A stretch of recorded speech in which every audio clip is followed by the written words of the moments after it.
Very good afternoon to everyone. My respect for Pak Dubes and my colleagues from the government of Indonesia who are here in Singapore, and of course Ambassador Shahid Ali and Pak Leonard Sebastian from RSIS, distinguished guests who are here. It's a privilege and an honor for me to be here at this event where I know many of you have been attending in the past to have a discussion on both international and regional issues, but also to find out the responses to all these issues that nations and societies are called upon to carry out. Those discussions are often lively and fruitful, and also relevant to all of us in Indonesia, in Southeast Asia, and the world over. I'm therefore glad to be here with you to share with you a perspective on Indonesia from an economic standpoint, the challenges that Indonesia faces, and also the opportunities that may come within Indonesia's reach. Let me begin with citing an item from a recent book by Al Gore entitled The Future. In it, it talked about a massive eruption of the Tambora volcano in 1815, which pretty much packed the atmosphere with particulates, resulting in the year without summer in 1816. That led to crop failures all over the world. It also brought about a wave of revolutions in Europe and mass migrations in many regions, and people sought food and warmth. In the world of nature, one volcanic eruption can change the destiny of humankind. My friends, I'm here to assure you that in the world of economics during our time, the economic volcanoes that could change the destiny of humankind are not in Indonesia nor in Southeast Asia. If they exist, and I doubt if they do, they're elsewhere. We have seen in the past few months signals made by the Fed Reserve in the US as to try to taper off quantitative easing, which basically took place in the aftermath of the 2008 crisis. And we've been able to enjoy the huge liquidity that's been pumped into the system that would have been perpetuated by the Fed ever since. And we've seen rising stock markets, rising commodities prices, and also rising current account balances in a good way.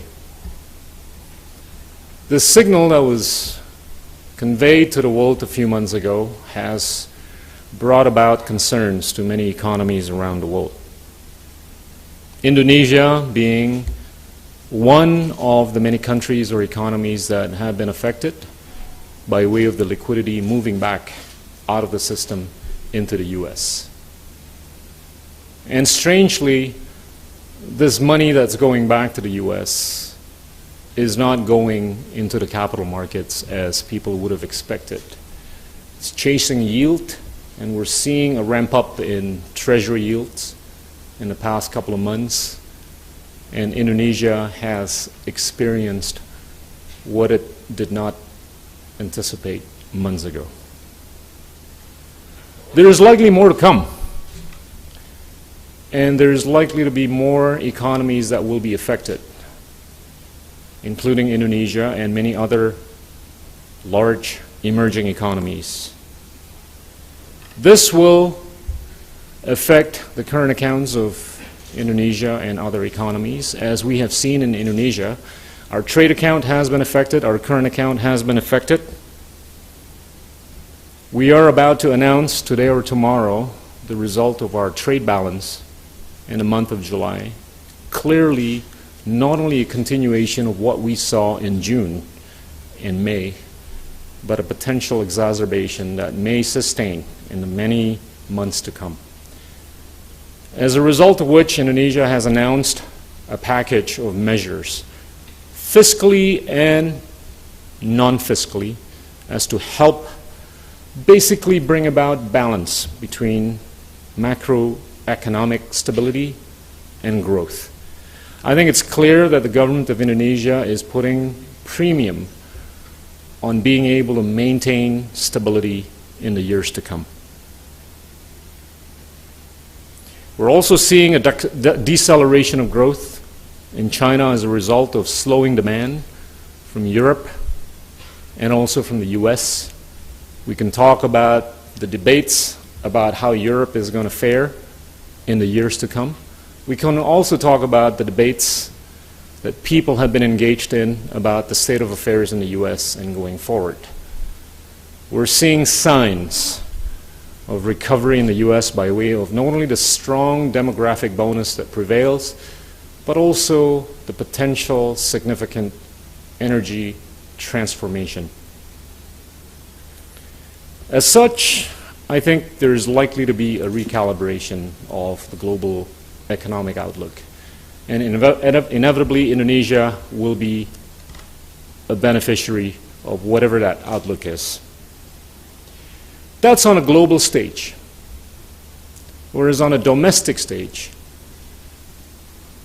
Indonesia has gone through many stages in the past few decades. If we were to go back to the end of the Sukarno regime, we had a GDP per capita of about $500 US.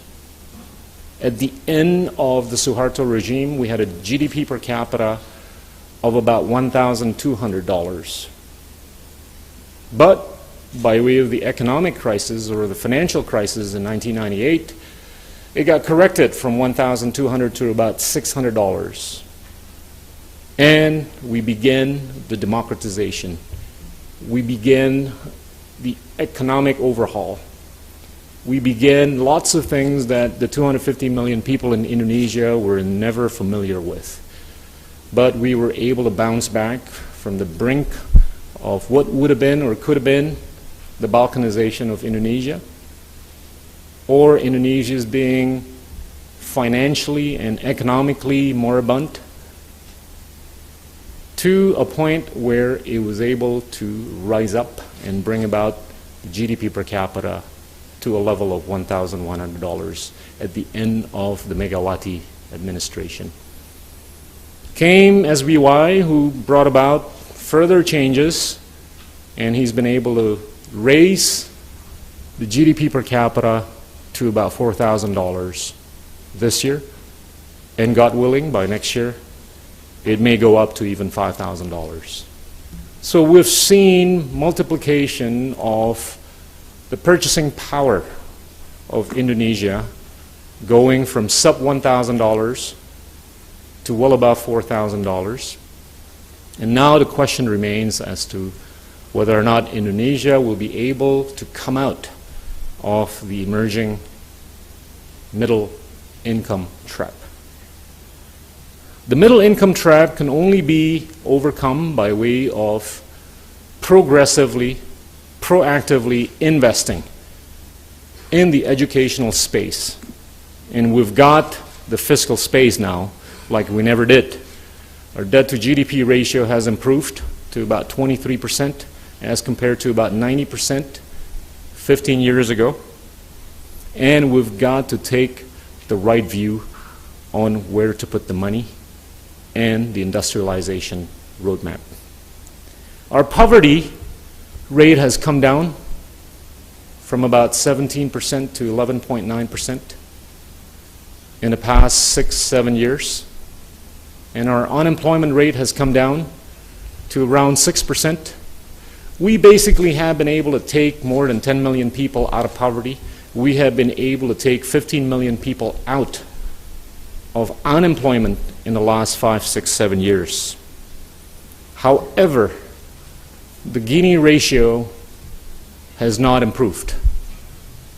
It's actually at 41 vis-a-vis 31 some years ago, which clearly reflects the widening gap between the poor and the rich in Indonesia. It is a reflection of how concentrated money is, development is, and how concentrated capital formation has been in the past few decades. But the good news is, if we take a pulse check on where things were in 2009 and where it is in 2012, capital formation outside the island of Java in 2009 was a mere 18% of total capital formation. Whereas in 2012, capital formation outside the island of Java has gone up to about 46%. And this is a percentage of the total capital formation which has been steadily increasing 25 to 30% year on year for the past 3 to 4 years. Another domestic challenge from an economic standpoint is our over-dependence on commodities. From a trade standpoint, our exports have been predominantly driven by commodities, about 65%, although that percentage has been declining in the past 2 to 3 years to about 62%, evidenced by a clear increase of manufacturing activities that have yielded exportation in the past 2 to 3 years. As I said, distribution of capital not only has gone out of Java, but it also has gone into sectors that are well beyond mining and oil and gas. We're seeing money being put to work in service, in manufacturing, in agriculture, and also anything that allows us to move up the value chain. Infrastructure development is also another challenge for Indonesia. We take a look at the logistics cost vis-a-vis the GDP. It's around 20%, well above the ratio for most other large developing countries, much less developed countries, which have ratios of well below 10% in terms of their logistics costs vis-a-vis the GDP. Electrification is reflected by way of less than 1,000 kilowatt hour per capita, and that's something that has to be game changed in the next 5, 10 to 15 years in order for us to come out of the middle income trap. The interest rate environment is also a challenge. Yes, we've been able to bring down inflation from the 70% level 15 years ago to levels well below 10%. Our interest rate has unfortunately been raised just a few days ago, and this was a necessary policy imperative from a monetary standpoint to mitigate the risks of capital flight by way of the taper off of quantitative easing. I don't foresee in the midterm or long term our monetary policy tolerating with further hikes of interest rates. Nonetheless, this has to be backed by a continuing improvement in our investment climate so that people not only believe in the thesis of investing in Indonesia, but also with the ease of doing business in Indonesia. Now, after having talked about the challenges of Indonesia at the global and domestic levels, we can talk about the opportunities. I've been talking about the existence or the prevalence of what I call the Justin Bieber generation, the Selena Gomez generation, the Cowboy Junior generation. I finally draw laughter from the crowd. These are the guys who are basically hungry for a new Indonesia. 15 years from today, there is going to be at least 150 million people who are going to be younger than 30 years old. Now, the key is to make sure that these 150 million people would have attained the necessary education, including at the RSIS, including at all the best universities and academic domain in the world. Now, the question is, do we have the fiscal space to do it? Yes, we do. By way of law, we are allocating at least 20% of our government budget for educational purposes.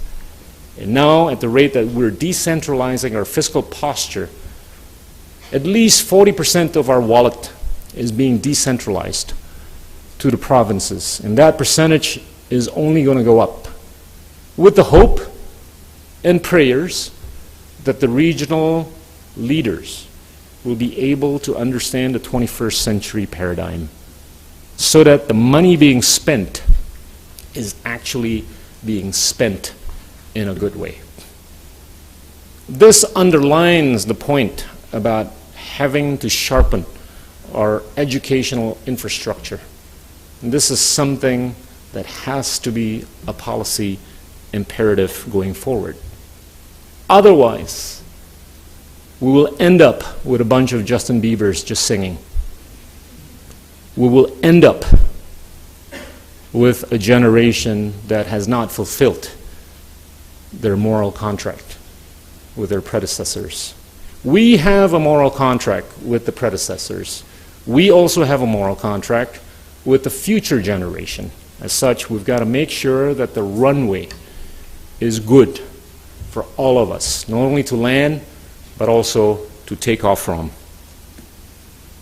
Another opportunity is reflected in our aspiration to move up the value chain.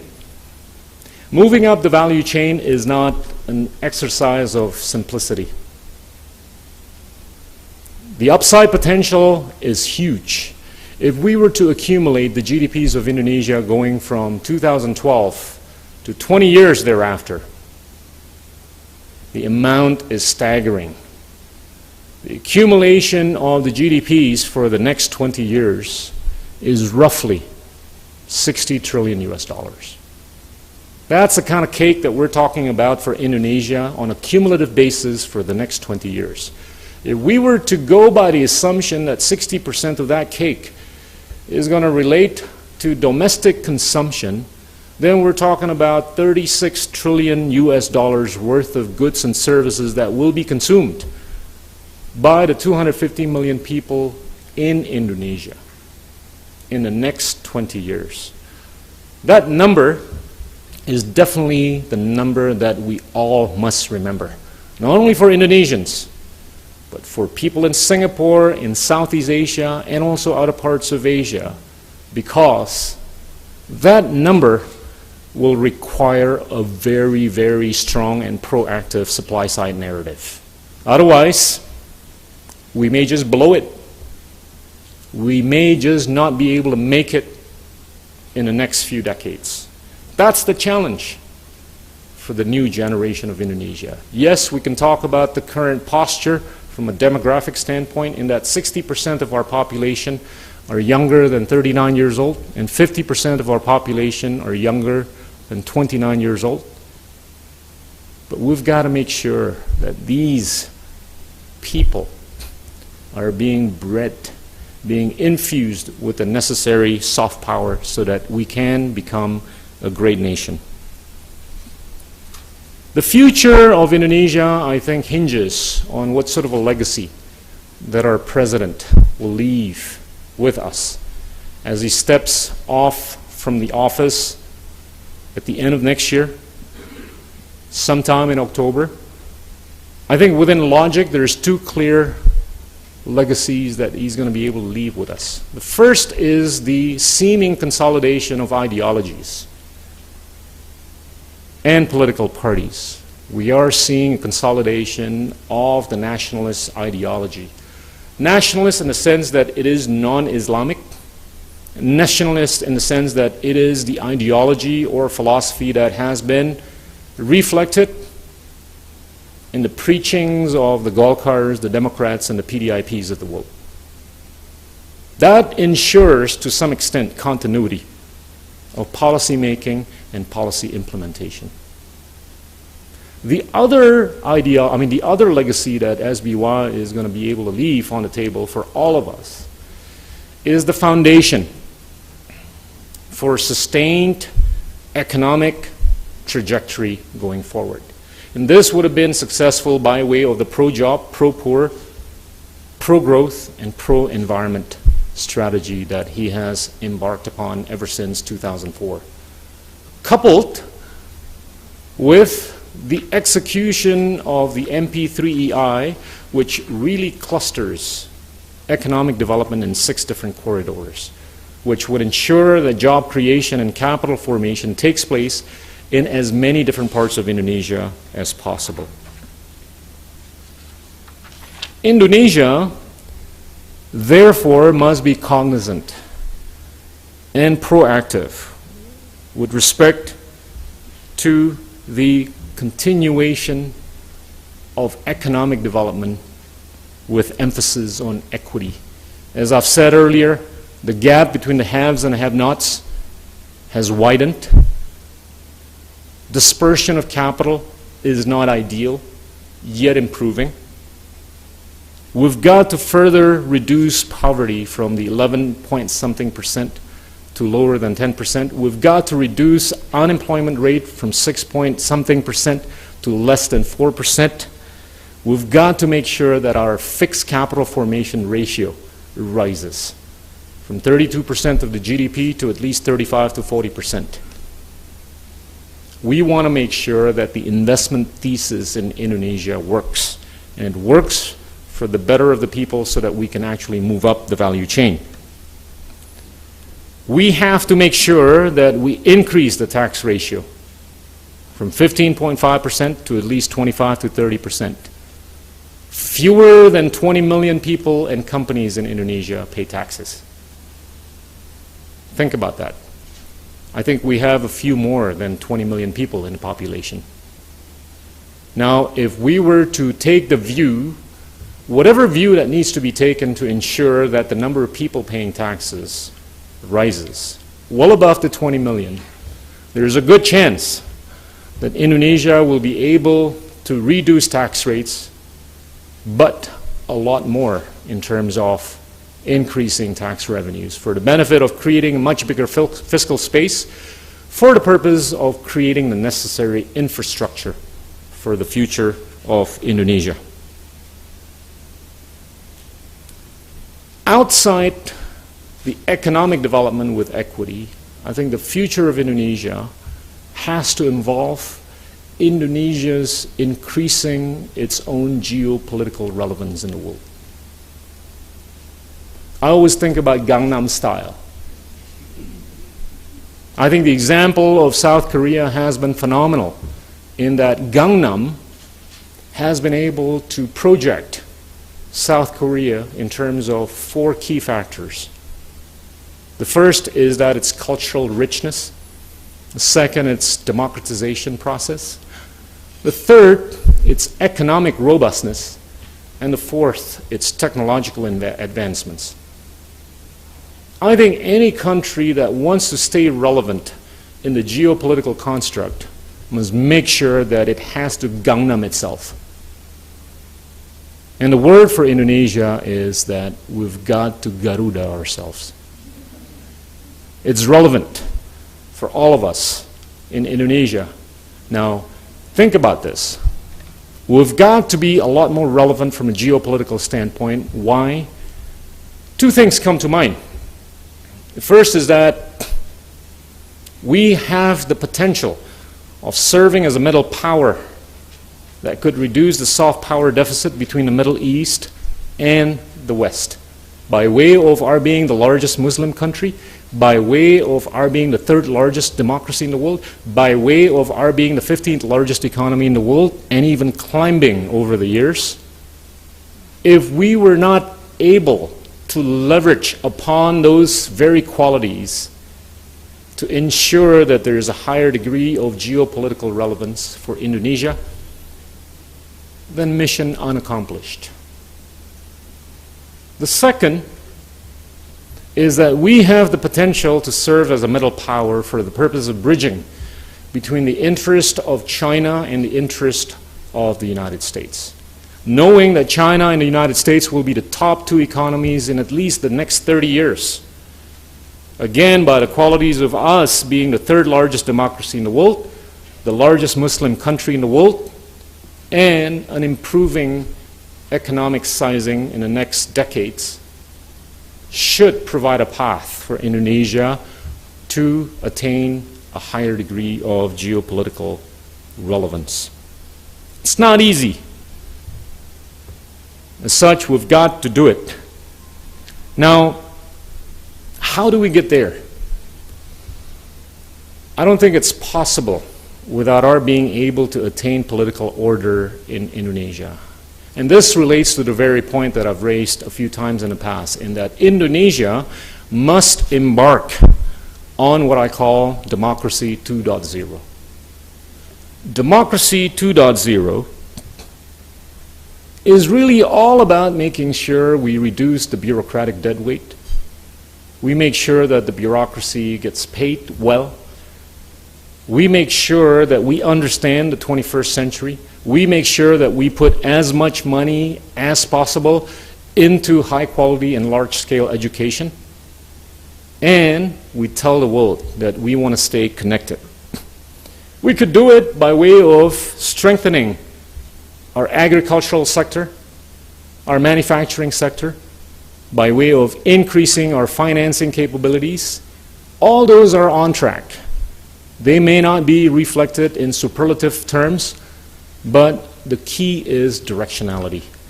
Have we been able to show directionality? I think so.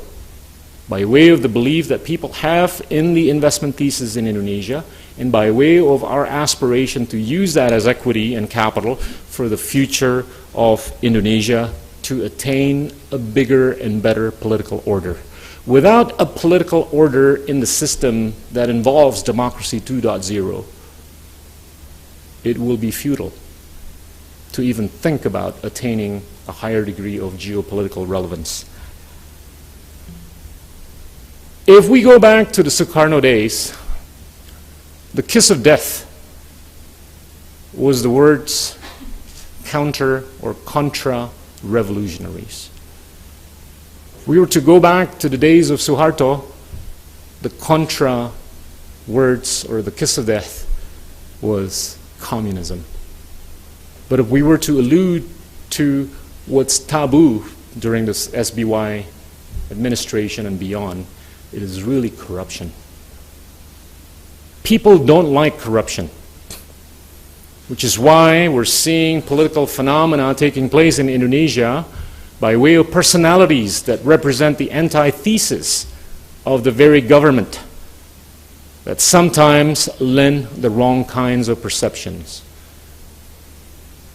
Now, I think without Democracy 2.0, by way of improving the compensation, improving the bureaucracy, improving the education, we're not going to be able to eradicate corruption as quickly as we aspire. But this is with full cognizance of the fact that eradicating corruption is really a 30-year game. It is not something that we could easily do in 2 to 3, 4, or 5 years. It will take a longer time. But if we believe in it, I think this is something that we're going to be able to do in the decades to come.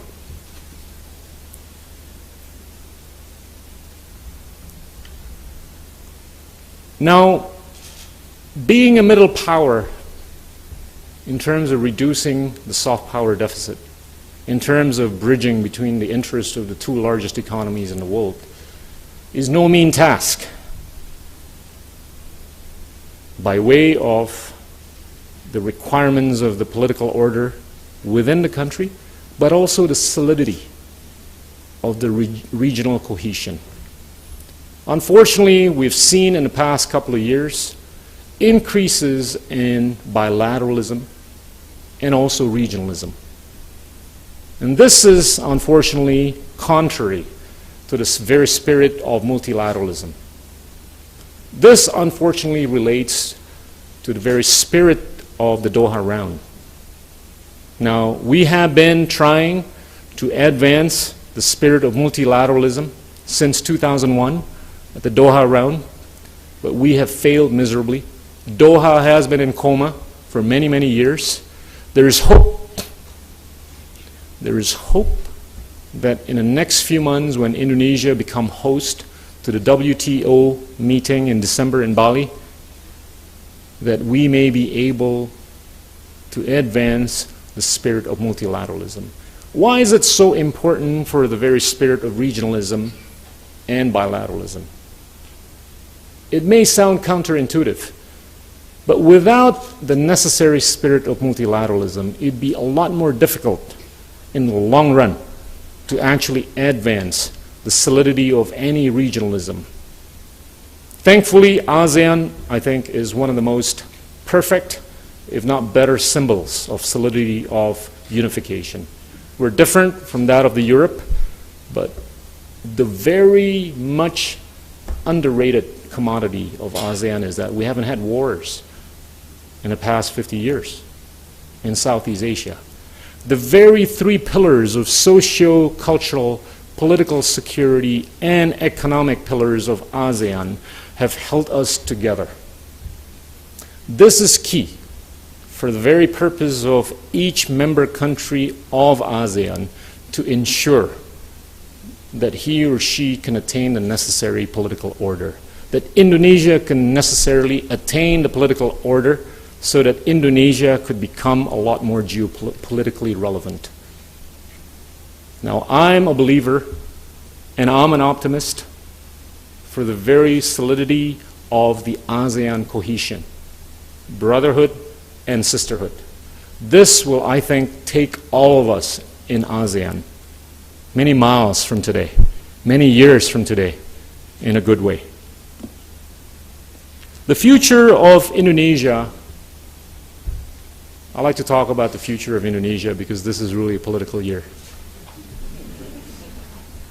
The future of Indonesia, I think, really involves a set of criteria that more and more people in Indonesia are gravitating to recently, and I think in the months and years to come.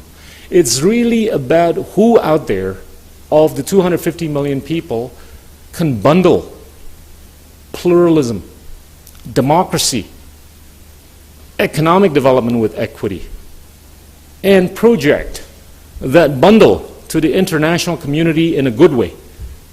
And if she or he can't do that, it will all be an exercise of futility. And that is, I think, increasingly the Justin Biebers and Selena Gomez's and the Cowboy Juniors are gravitating to. The narrative of success is one that brings about Indonesia as a nation state in a good way, by way of its strong pluralistic values, strong democratization process, strong economic trajectory, and in making sure that it stays in the international community as a point of relevance, if not of higher relevance. Is it easy to find that? No. Yes, Indonesians are gravitating more and more to the social media. They're tweeting, they're using Facebook, they're letting go of the conventional means of communicating, but it will take time. As much as Indonesia is the second largest Facebook users in the world, as much as Indonesia is the second or third largest Twitters in the world, it will take time for Indonesia to understand the 21st century paradigm. It will take time for Indonesia to understand that the next leadership, or rather the criteria for the next leadership of Indonesia, are such. Now it's all up to us to tell ourselves and everybody around us that this is what matters. As with Gangnam Style, I think Indonesia and Indonesians have a duty to tell ourselves and everybody around the world that we've got the wherewithal to move forward with the necessary democratic values, with the necessary requirements to be better technologically, with the necessary requirements to enrich our culture, with the necessary requirements to be an economic, robust country. Are we there yet? We're probably there on some accounts, but there's one or two that we've got to work on, and it dovetails back to a lot of the stuff that I was talking earlier in terms of educating ourselves, game-changing ourselves as to better understand the 21st century paradigm. Moving back to the early part of the remarks, all these are possible. All these are possible because what Indonesia and Indonesians need to think is really the message that was conveyed to Winnie the Pooh. And that was that you are bigger than what you think you are. Thank you very much, ladies and gentlemen.